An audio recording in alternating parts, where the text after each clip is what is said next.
Fire brand योगी ने सदन में दिखाया अपना रौद्र अवतार तो कुर्सी छोड़कर भाग खड़ा हुआ विपक्ष। योगी ने जैसे लिया गिद्ध और सुरों का नाम मच गया बवाल। योगी के अवतार नहीं देखा होगा। गुस्से में दहाड़ रहे थे योगी, सुन रहा था विपक्ष और फिर हुआ वो जिसकी नहीं थी किसी को उम्मीद।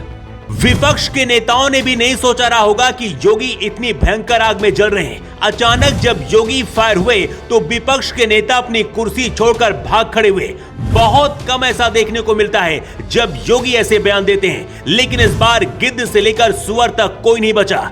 लेकिन ऐसा क्या हुआ कि योगी इतना ज्यादा भड़क गए, इसकी कहानी बताते हैं। महाकुंभ शुरू होने के बाद से ही पूरी दुनिया से लोग प्रयागराज पहुंच रहे हैं। भूटान के राजा से लेकर दुनिया के करीब 100 देशों के राजदूत महाकुंभ में नहा चुके हैं। लेकिन भारत के ही कुछ सनातन विरोधी नेता सिर्फ मजाक उड़ा रहे हैं। लालू यादव ने तो यहां तक कह दिया है कि महाकुंभ फालतू है। जया बच्चन ने कहा कि महाकुंभ में लाशें बहा दी गई। कांग्रेस और अखिलेश यादव का भी यही हाल है। लेकिन विधानसभा में जब योगी आदित्यनाथ खड़े हुए तो विपक्ष के नेता भी अपनी अपनी कुर्सी छोड़कर भाग खड़े हुए।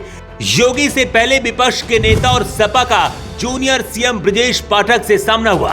उप मुख्यमंत्री ब्रजेश पाठक ने सपा विधायक समरपाल सिंह से पूछा कि मुलायम सिंह का सम्मान तो बहुत किया, सपा वाले नेताजी की हर बात मानते हैं, क्या आप वो बात भी मानेंगे? लड़कों से गलती हो जाती है। इतना सुनते ही सपा विधायक भड़क गए और जोर जोर से चिल्लाने लगे। हालात ऐसे हो गए कि विधानसभा अध्यक्ष सतीश महाना ने सपा विधायकों को बाहर जाने के लिए कह दिया। हालांकि ब्रजेश पाठक ने वही बात दोहराई थी जो कभी मुलायम सिंह यादव ने कही थी। ऐसे में सपा को हंगामा नहीं करना चाहिए था, लेकिन एंट्री हुई उसके बाद योगी आदित्यनाथ की। योगी आदित्यनाथ ने कहा कि महाकुंभ में जिसने जो तलाशा उसे वही मिला। गिद्धों को केवल लाशें मिली, सुरों को गंदगी मिली, संवेदनशील लोगों को रिश्तों की खूबसूरत तस्वीर मिली, श्रद्धालुओं को साफ सुथरी व्यवस्था मिली। योगी आदित्यनाथ ने कहा कि महाकुंभ पर सवाल उठाने वाले सपा के नेता और वामपंथियों की इससे नियत का पता चलता है। 2013 में जब अखिलेश यादव ने एक मुस्लिम आजम खान को महाकुंभ की जिम्मेदारी दी थी, उसका भी योगी ने जिक्र किया। योगी ने कहा, सपा सरकार में हुए कुंभ में एक गैर सनातनी को कुंभ का प्रभारी बना दिया गया था, क्योंकि तब के मुख्यमंत्री के पास इसके लिए समय ही नहीं था। योगी ने कहा कि संविधान हाथ में लेकर घूमने वाले खुद संविधान का पालन नहीं करते हैं, यही इनकी असली असलियत है।